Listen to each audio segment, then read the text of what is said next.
नमस्कार दोस्तों। हम लोग जीएसटी की बात कर रहे थे। जीएसटी में हमने देखा कि जीएसटी में गुड्स और सर्विस टैक्स पे हम लोग कर लगाते हैं, लेकिन यह कर लगाने के लिए हमें कुछ प्रावधानों का अवलोकन करना पड़ता है। जीएसटी गंतव्य आधारित कर है, अर्थात डेस्टिनेशन बेस्ड है। तो हमें यहाँ पे देखना पड़ता है कि उसकी सप्लाई कब हुई है। सप्लाई के लिए हमें क्या करना पड़ता है कि किस आधार पर हम सप्लाई की बात करें। जैसे हम बात करते हैं माल एवं सेवाओं की पूर्ति के किस बिंदु पर जीएसटी दे है। मान लिया हमने माल बेचा है, तो जब माल और सेवाओं की पूर्ति का समझौता किया जाए, या जब माल भेजा जाए, या सेवाएं प्रदान की जाए, अथवा इनवॉइस जारी किया जाए, अथवा जब भुगतान किया जाए, अथवा जब सेवा भविष्य में प्रदान की जाए। इन सभी पॉइंटों पे पूर्ति का समय कब माना जाए, इसका निर्धारण करने के लिए जीएसटी एक्ट की धारा 12 में प्रावधान दिए गए हैं। वो प्रावधान क्या है वो हम देखेंगे, लेकिन उसके साथ ही सेवाओं की पूर्ति के संबंध में धारा 13 में प्रावधान दिए गए हैं। ये प्रावधान बताते हैं कि कब कौन सी माल और सेवाओं की पूर्ति करने पर हम लोग जीएसटी का प्रावधान करते हैं। लेकिन जब भी हम पूर्ति का मूल्य का निर्धारण करते हैं तो हमको एक बीजक जारी करना पड़ता है। बीजक का तात्पर्य है इनवॉइस। तो इनवॉइस कब जनरेट करेंगे, इसके संबंध में जीएसटी एक्ट की धारा 31 में प्रावधान दिए गए। वो प्रावधान इस प्रकार है कि माल या गुड्स, हम देखते हैं इसमें सामान्य पूर्ति। सामान्य पूर्ति का मतलब है कि हम एक दुकान पर गए, हमने एक माल खरीदा और जैसी माल हमको मिला वो उसकी पूर्ति का समय हो गया। ये बिल्कुल सामान्य सीधा सा है। तो इस समय हम जब इनवॉइस जारी करेंगे तो माल की निकासी या उसके पूर्व, बहुत सिंपल है, हम किसी दुकान पे गए, हमने पैसा का भुगतान किया और हमको बदले में माल मिल गया, तो ये हुई सामान्य पूर्ति। लेकिन कभी कभी ऐसा होता है कि हम किसी सामान्य की पूर्ति किसी व्यक्ति को घर पहुंच सेवा के रूप में देना चाहते हैं, तो हो सकता है वो हमें 1 या 2 दिन बाद मिले। तो उस समय प्राप्तकर्ता को जो सुपुर्दगी मिलती है उस समय हम लोग इनवॉइस जारी करते हैं। दूसरी स्थिति होती है निरंतर आपूर्ति की। जैसे हम देखते हैं कि कई शहरों में एलपीजी के भंडारण, एलपीजी की सप्लाई लगातार की जाती है। तो उस समय में हम लोग उसको एक निश्चित अवधि के पश्चात में बिल जारी करते हैं। तो उसके लिए हम कितनी खपत हुई, जैसे हमारे यहाँ देखेंगे आपने बिजली का बिल आता है, ये निरंतर आपूर्ति है। मीटर रीडिंग होती है और मीटर रीडिंग के आधार पर हम लोग बिजली का बिल पेड करते हैं। या गैस का हम देखते हैं। तो ये इस प्रकार की जो पूर्ति होती है निरंतर पूर्ति का उदाहरण होता है। कई बार हम लोग माल को अनुमोदन के आधार पर पहुंचाते हैं। हमने अपने माल को ग्राहक के पास पहुंचाया और ग्राहक से पूछा कि इसमें जो आपको पसंद आए आप रख लीजिए, अगर पसंद नहीं आए तो आप लौटा दीजिए। तो यदि हमने इस प्रकार से कोई माल अपने ग्राहक को आपूर्ति की है तो हम ये देखते हैं कि पूर्ति के समय या उसके पूर्व या निकासी की 6 माह के अंदर जो पहले हो जाए हमको जीएसटी के अंतर्गत इनवॉइस जारी कर देना चाहिए।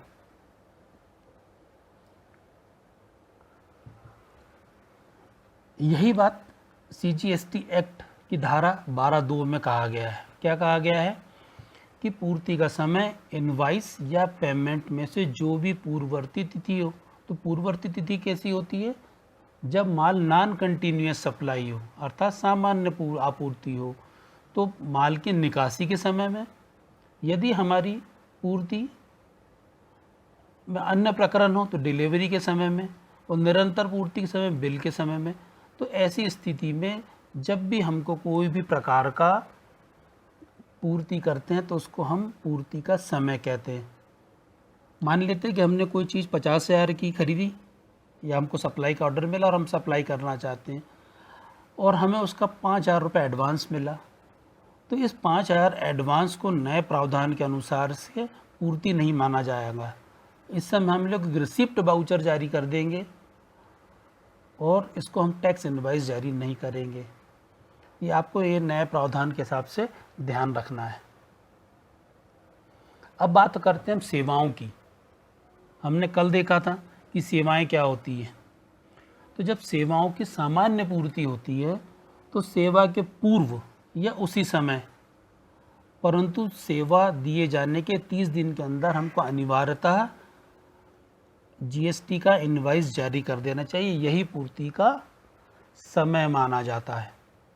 लेकिन यदि पूर्तिकर्ता कोई इंश्योरेंस कंपनी हो, बैंकिंग कंपनी हो, वित्तीय संस्थान हो, तो पूर्ति 45 दिन के अंदर मानी जाती है।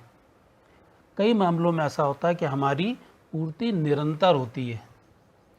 निरंतर पूर्ति में यदि हमारे पास अनुबंध की तिथि दी हुई है तो भुगतान के पूर्व, यदि भुगतान की तिथि नहीं दी हो तो भुगतान के समय या उसके पूर्व, यदि भुगतान किसी कार्य के पूर्ण होने से संबंधित हो तो पूर्ण होने के समय या उसके पूर्व हमको इनवॉइस जारी कर देना चाहिए। अब माल की पूर्ति के बारे में बात करते हैं। माल की पूर्ति कब होंगी, इसके बारे में धारा 12 में स्पष्ट प्रावधान दिए गए हैं। जैसे हम लोगों ने देखा इनवॉइस कब जारी करना, धारा 31 में, लेकिन धारा 12 में बताया गया है कि आपकी पूर्ति कब मानी जाएगी। तो आपकी पूर्ति कब मानी जाएगी, उसके लिए 3 दशाएं हैं। नंबर 1 है जब वास्तव में माल की पूर्ति की जाए, अथवा जब धारा 31 के अंतर्गत इनवॉइस जारी किया जाए, अथवा पूर्तिकर्ता से भुगतान प्राप्त हो। भुगतान प्राप्त हो रहा तो कैसे होगा, वो हो सकता है हमें कैश ला के दे दे या हमारे बैंक स्टेटमेंट में, हमारे बैंक में जमा करा दे। तो जब हम लोग अपने बैंक स्टेटमेंट को चेक करेंगे तो वो तिथि, या जब हम अपनी पुस्तकों में उसको दिखा रहे होंगे वो तिथि, इन तीनों में जो तिथि सबसे पहले आती है उसको हम लोग पूर्ति का समय कहते हैं। वो पूर्ति का समय माना जाता है। कई बार ऐसी होती है कि पूर्ति को रिवर्स चार्ज के अंतर्गत लेनी होती है। जब पूर्ति रिवर्स चार्ज के अंतर्गत होती है तो हमको टैक्स पहले ही पेड करना होता है। तो पूर्ति जब रिवर्स चार्ज के अंतर्गत होती है तो जब वास्तव में माल प्राप्त हो जाए, पूर्ति हो जाए, या प्राप्तकर्ता द्वारा भुगतान अपनी पुस्तकों में दिखा दे, या उसके बैंक स्टेटमेंट में, दोनों में से जो पहले हो, अथवा पूर्तिकर्ता द्वारा इनवॉइस की तिथि से तुरंत 30 दिन के पश्चात की तिथि, उपरोक्त में से तीनों तिथि जो पहले आती है उसे हम पूर्ति का समय कहते हैं। आपने देखा होगा कि एक वाउचर्स हम लोग इशू करते हैं, रिडेम्पशन वाउचर होते हैं, जिनको माल और सेवाओं की पूर्ति के बदले में विनिमय किया जा सकता है। मान लेते हमने एक पेमेंट किया, पिज्ज़ा मंगाया और उसने एक 50 रुपये का हमें वाउचर दिया कि आप 7 दिन के अंदर इसे कैश कर लीजिए। तो 2 प्रकार की स्थिति होती है। एक तो डेट ऑफ इशू होती है, जब कोई भी प्रकार का वाउचर आइडेंटिफाई होता है कि निश्चित रूप से उसका रिडेम्पशन किया जा सकता है, तो उस डेट को हम पूर्ति मानते हैं। और यदि हमें एक वाउचर दिया गया है कि आप 7 दिन में उपयोग कर लीजिए और हम 7वें दिन जाके उसको उपयोग करते हैं, तो वो 7वें तारीख या 7वें दिन को माना जाता है कि उसकी पूर्ति हुई है। तो 2 स्थितियाँ हो रही हैं जब वाउचर हमको मिल रहे हैं। नंबर 1 कि क्या उसकी सप्लाई आइडेंटिफाई हो रही है।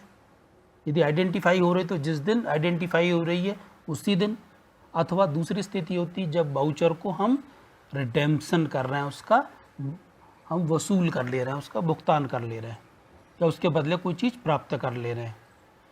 अब हम बात करते हैं इन तीनों के अलावा अगर चौथी स्थिति बनती तब क्या होगा।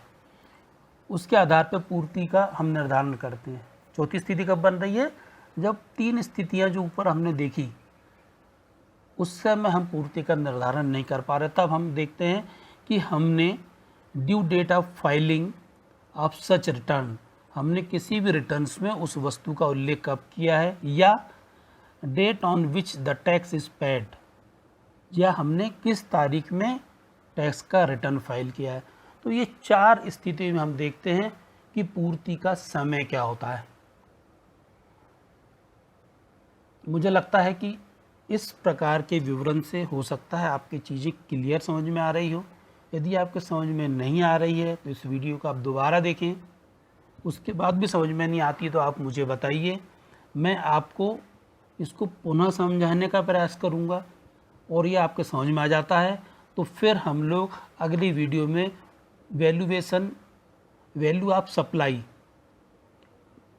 पूर्ति का मूल्य जानने की कोशिश करेंगे। पूर्ति का मूल्य क्या है, और यही होगा हमारा ट्रांजैक्शन वैल्यू, जिसके बारे में हमको पढ़ना है, इसके न्यूमेरिकल्स हल करना है, समय समय पर रखना है।